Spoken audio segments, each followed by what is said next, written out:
अस्सलाम मेरी जान। हमें मेरे बेटे करंट इलेक्ट्रिसिटी का थोड़ा सा जो पोर्शन पोटेंशियल डिफरेंस और ईएमएफ में रह गया था वो मैक्सिमम आउटपुट पावर का था। करंट इलेक्ट्रिसिटी में हमारा जो टॉपिक रिमेनिंग में रह गया था वो मैक्सिमम आउटपुट पावर था कि हम मैक्सिमम पावर आउटपुट में कैसे अटेन कर सकते हैं, अपने सर्किट में ऐसी क्या वेरिएशन की जाए कि आपके पास जो पावर की वैल्यू है वो आपके पास मैक्सिमम आए, मैक्सिमम आउटपुट पावर।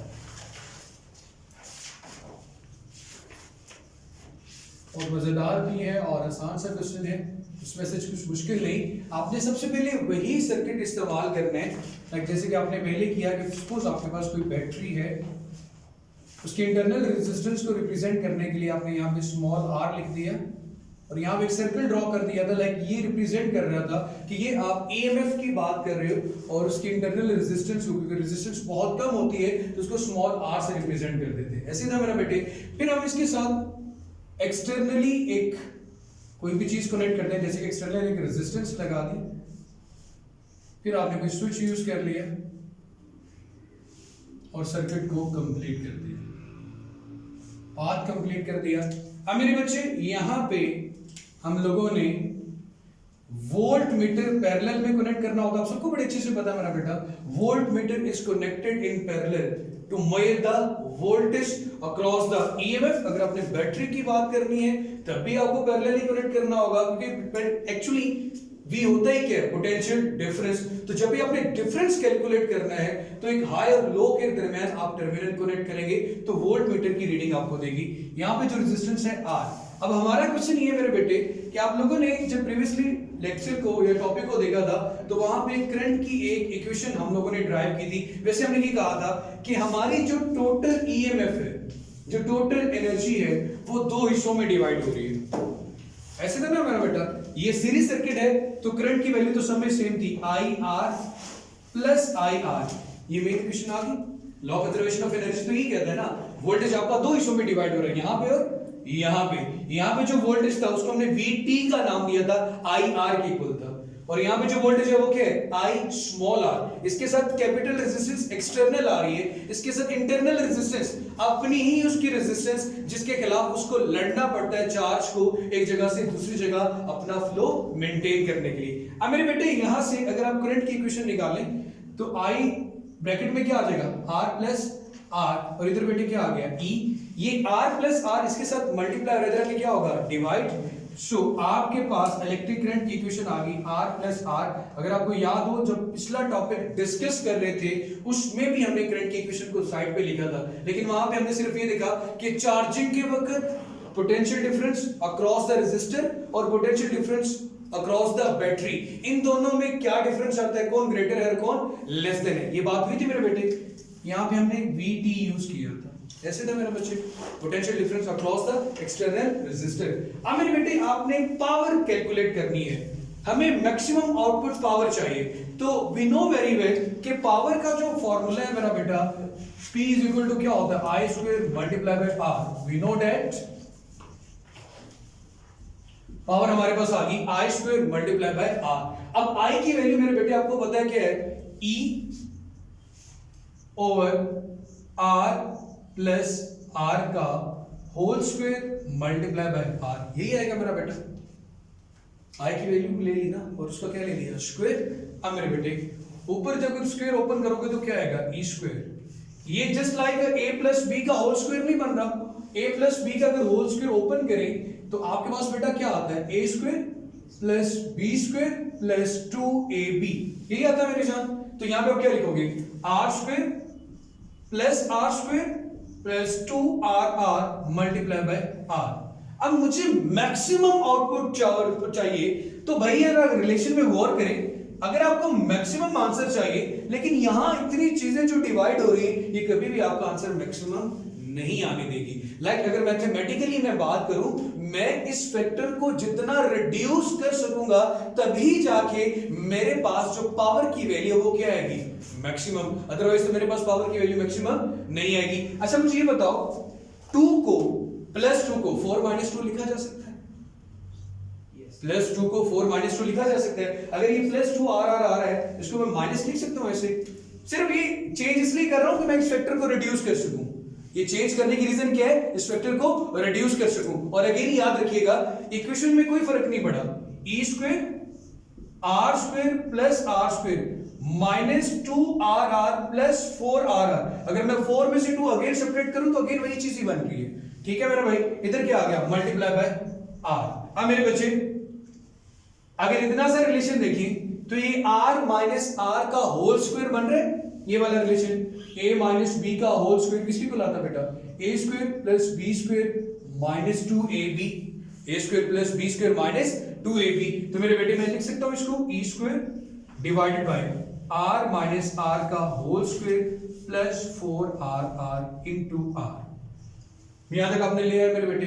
अब ये बात की गई है कि मेरे बच्चे अगर आप मैक्सिमम आउटपुट पावर अटेन करना चाहते हैं तो आपको जो सबसे बड़ा चेंज है वो ये करना है कि अगर आप ये बात कहते हैं कि आपके पास इंटरनल रेजिस्टेंस ऑफ बैटरी और एक्सटर्नल रेजिस्टेंस, अगर इन दोनों की वैल्यू इक्वल होगी, सेम होगी, तो आपके पास वहां से कौन सी पावर मिलेगी, मैक्सिमम पावर। प्रूफ करके देखते हैं मेरे बेटे। आप आर की जगह पे कैपिटल आर लिख दें या स्मॉल आर, कैपिटल आर की जगह पे स्मॉल आर लिख दें। अब ये देखो मेरे बच्चे, हम कैपिटल आर का अगर यूज करते हैं e square r minus r का whole square plus 4r into r, और मल्टीप्लीकेशन में तो वैसे आर आ रहा था। अब ये तो माइनस हो जाएगा, जीरो का स्क्वायर तो अगेन भी क्या रहेगा, जीरो। तो यहां पे बेटे क्या आ जाएगा आपके पास, E square divided by 4r square multiply by r square और r आपस में क्या हो गया बेटे, कैंसिल। तो हमने फैक्टर को जितना रिड्यूस करना था कर लिया। हमारे पास रिलेशन क्या बन रहा है, E square divided by 4r, E square divided by 4r। ये है हमारे पास मेरा बेटा मैक्सिमम आउटपुट पावर। क्या है मेरा बेटा, मैक्सिमम आउटपुट पावर। और मैक्सिमम आउटपुट पावर का जो रिलेशन है हमें कब अचीव हुआ, जब हमने ये कहा कि इंटरनल रेजिस्टेंस जो बैटरी की है, ईएमएफ की है, वो और एक्सटर्नल रेजिस्टेंस अगर दोनों आपस में इक्वल होंगे तो वहां से जो आपको मैक्सिमम पावर मिलेगी या आउटपुट में जो पावर मिलेगी वो आपके पास क्या होगी, मैक्सिमम आउटपुट पावर। ठीक हो गया जनाब। ये हमारा रिलेशन या जो छोटा सा टॉपिक था वो रह गया था। अब छोटी सी चीज डिस्कस करना चाहता हूं मेरा बेटे, आपकी बुक में जैसे कि केपीके में सिलेबस में थर्मोकपल, थर्मोकपल एक बुक दे दें अपनी कोई भी। थर्मोकपल का मतलब, कपल का मतलब दो, थर्म हीट, दो डिफरेंट मेटल्स दो डिफरेंट टेम्परेचर पे आप लेंगे, दो डिफरेंट मेटल्स दो डिफरेंट टेम्परेचर पे। जैसे कि आप यहां पे आपकी बुक के अकॉर्डिंग एग्जांपल पे चलूं कि आपने कॉपर यूज किया और आयरन यूज किया, कॉपर और आयरन, कॉपर और आयरन दोनों को मिला के उनका एक जंक्शन बना दिया, दोनों को कनेक्ट कर दिया। एक को आपने रखा बिल्कुल ठंडे पानी में, कोल्ड वाटर, जैसे कि बर्फ भी कह सकते हो या आइस में। इसका मतलब है इसका टेम्परेचर क्या है, बहुत लो है। और दूसरे को आप हीट अप करना शुरू कर देते हो एक्सटर्नल हीट या फ्लेम से, जैसे कि आयरन है। अब मेरे बेटे इसको आप प्रोवाइड कर रहे हैं हाई टेम्परेचर, इसको आप प्रोवाइड कर रहे हैं लो टेम्परेचर। तो एक्सपेरिमेंट किया गया कि इनके जंक्शन के दरमियान में, जैसे एक तरफ आयरन एक तरफ कॉपर है, दरमियान में जब गैल्वेनोमीटर लगाया गया तो गैल्वेनोमीटर फुल डिफ्लेक्शन दे रहा था। हालांकि ये वैल्यूज बहुत मिली एम्पेयर में होती है। गैल्वेनोमीटर एक ऐसी डिवाइस होती है which is a very sensitive device used to detect the current. Measurement की बात नहीं कर रहे बल्कि किसकी बात कर रहे हैं, डिटेक्शन की। तो उसने क्या किया कि जब उसने ये देखा कि आपके पास जब हीट ट्रांसफर हो रही थी, अब सबको पता है मेरा बेटा हीट ट्रांसफर होती है from high temperature to low temperature, तो हीट के ट्रांसफर की वजह से भी क्या प्रोड्यूस हो रही थी, इलेक्ट्रिक करंट। इसलिए से थर्मो इलेक्ट्रिसिटी भी कहा जाता है। आपने थर्मल एनर्जी को किसमें कन्वर्ट कर दिया मेरा बेटा, इलेक्ट्रिकल एनर्जी में। थर्मल एनर्जी को किसमें कन्वर्ट कर दिया, इलेक्ट्रिकल एनर्जी में। लेकिन ये वैल्यूज इतनी कम होती है कि हम इसका इस्तेमाल प्रोडक्शन ऑफ इलेक्ट्रिसिटी में नहीं करते, हम इसको किसमें करते हैं, एज ए सेंसर यूज करते हैं कि जहां पे टेम्परेचर बहुत कम और ज्यादा हो तो वहां पे हम इन सेंसर का यूज कर लेते हैं, जो क्या करते हैं जब उनमें हीट ट्रांसफर होगी तो वो क्या करेंगे, आपको डिफ्लेक्शन नीडल पे दे देंगे कि यहां का टेम्परेचर अब बढ़ चुका है। सपोज आपने किसी चीज का एक हिस्सा बहुत कम टेम्परेचर में रखा हुआ है और आप चाहते हो कि दूसरे हिस्से को जब बहुत हाई टेम्परेचर मिले तो मुझे पता चल जाए, तो वहां पे आपने अपनी डिटेक्शन के लिए एक सेंसर लगा लिया। वो सेंसर किस प्रिंसिपल पे काम करेगा मेरा बेटा, थर्मोकपल पे, कि उसमें क्या पैदा होगी, हल्की सी इलेक्ट्रिसिटी जो डिफ्लेक्शन फुल देगी। आप उसके साथ कोई अलार्म लगा लेते हैं या कोई भी चीज लगा लेते हैं तो आपको ये फिनोमेना, ये डिटेक्शन बता देगा कि यहाँ पे दोनों चीजों के दरमियान टेम्परेचर का डिफरेंस आ चुका है और क्या पैदा हो चुकी है मेरा बेटा, वहां पे थर्मो इलेक्ट्रिसिटी। अब मेरे बच्चे इस इफेक्ट को, कि जिसकी वजह से आपके पास इसे सीबेक इफेक्ट कहा जाता है, क्या कहते हैं मेरा बेटा, सीबेक इफेक्ट। इस इलेक्ट्रिसिटी का पैदा होने से क्या कहते हैं मेरा बेटा, सीबेक इफेक्ट। उसके बाद एक और चीज कि आपके पास जैसे ही थर्मल एनर्जी इंक्रीज करती है विद इंक्रीज इन टेम्परेचर, तो with increase in reach a maximum value, कहते हैं कि आप टेम्परेचर को, ये दो तीन टर्म्स हैं, एक ये कि जब आप टेम्परेचर को इंक्रीज कर रहे हो तो डेफिनेटली थर्मल एनर्जी भी इंक्रीज करेगी।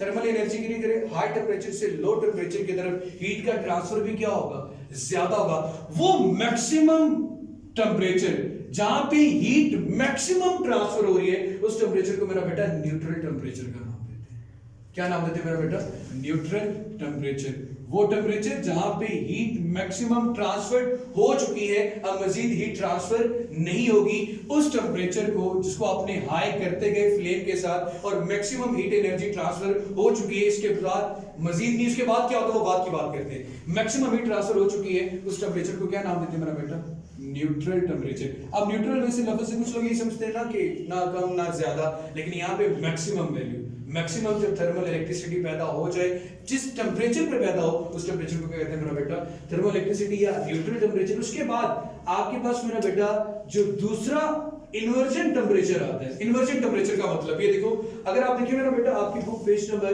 90 पे थर्मो इलेक्ट्रिसिटी इवन के मिली वोल्ट में जो ईएमएफ पैदा होती है, बहुत कम करंट पैदा होता है। मैंने पहले कहा था इस करंट की वैल्यू बहुत कम होती है, जिसे हम प्रोडक्शन ऑफ इलेक्ट्रिसिटी में नहीं बल्कि सेंसर के तौर पे काम करते हैं। इसका रिलेशन हमने देखना है टेम्परेचर के साथ। आप यहां पे एक रिलेशन बनाया गया है कि जी 518 फ़ारेनहाइट तक आप टेम्परेचर इंक्रीज करते जा रहे हो, ईएमएफ जो कि मिली वोल्ट में है वो 518 फ़ारेनहाइट तक तो इंक्रीज कर रही है, मतलब मैक्सिमम वैल्यू आपकी 518 पे आपको अचीव होती है, तो ये 518 आपका कौन सा टेम्परेचर होगा, न्यूट्रल टेम्परेचर। और यहां पे डायरेक्ट रिलेशन आ रहा है कि जैसे जैसे आप टेम्परेचर को इंक्रीज करते जा रहे हो ईएमएफ क्या होती जा रही है, इंक्रीज होती जा रही है। अब मेरे बेटे इसके बाद मैक्सिमम के बाद क्या होता है कि जब आप ये कहते हो कि मैक्सिमम हीट ट्रांसफर हो चुकी है, इसका मतलब वो वाला पोर्शन अब क्या हो चुका है, हीटअप हो चुका है, और पहले वाला अब क्या होना शुरू हो जाएगा, कूल डाउन। तो रिवर्स प्रोसेस स्टार्ट हो जाएगा,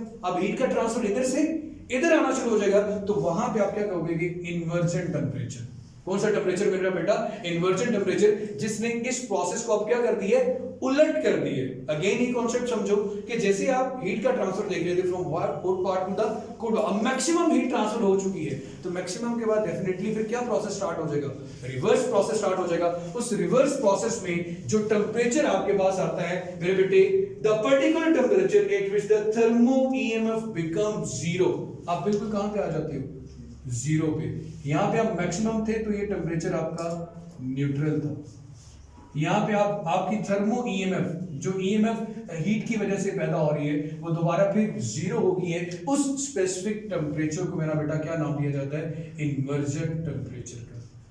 क्या नाम देते हैं मेरा बेटे, इन्वर्जन टेम्परेचर। तो थर्मोकपल में यही दो चार चीजें थी जो कि देखने वाली थी। अगेन रिपीट कर देता हूं, थर्मोकपल, कपल से आपने देखना है कि दो डिफरेंट मेटल्स जिनको दो डिफरेंट टेम्परेचर पे आपने रखा, एक को बहुत हाई पे और दूसरे को बहुत लो पे, दरमियान में गैल्वेनोमीटर लगा के पाथ कंप्लीट किया तो ये पता चला कि इसमें क्या पैदा हो रही है, electricity due to transfer of heat, जिसे हम थर्मो इलेक्ट्रिसिटी कहते हैं। इन थर्मोकपल्स का commercially use as a sensor होता है, जहां पे ये टेम्परेचर सेंसर के तौर पर भी काम करते हैं। बहुत कम टेम्परेचर को मेजर करने के लिए किसका इस्तेमाल कर सकते हैं हम, थर्मोकपल्स का। उसके बाद मेरे बच्चे हमने कॉपर और आयरन की बात की कि कॉपर को आप बहुत लो टेम्परेचर मीन के आइस में रख दें और आयरन को आप हीटर प्रोवाइड करना शुरू कर दें तो वो मैक्सिमम वैल्यू जिस पे जाके ये मैक्सिमम हीट एनर्जी ट्रांसफर करता है, maximum EMF in millivolt पैदा कर लेता है, उस टेम्परेचर को हम न्यूट्रल टेम्परेचर कहते हैं। उस मैक्सिमम के बाद दोबारा फिर रिवर्स प्रोसेस स्टार्ट हो जाता है, ईएमएफ कम होना शुरू हो जाती है और जब ईएमएफ बिल्कुल जीरो हो जाती है तो उस टेम्परेचर को हम क्या नाम देते हैं मेरा बेटा?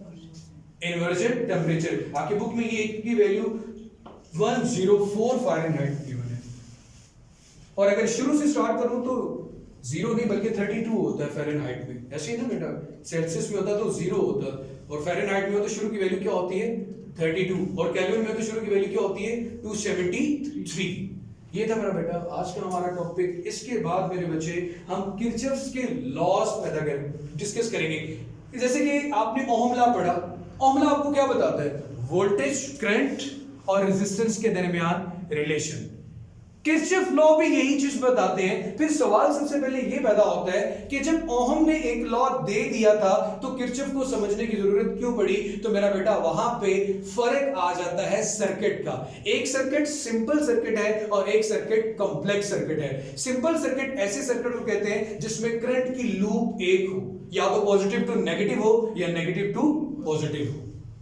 और कॉम्प्लेक्स सर्किट किसे कहते हैं मेरा बेटा? जिसमें मोर देन वन लूप हो, उस सर्किट को कॉम्प्लेक्स सर्किट कहा जाता है। बैटरीज भी एक से ज्यादा अटैच की जाती हैं। तो कॉम्प्लेक्स सर्किट को सॉल्व करने के लिए फिर कौन से लॉज इस्तेमाल किए जाते हैं? किरचॉफ के।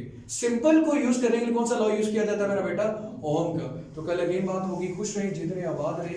एम नजीर चैनल सब्सक्राइब नहीं किया तो इसको जरूर सब्सक्राइब कर लें। अल्लाह हाफिज।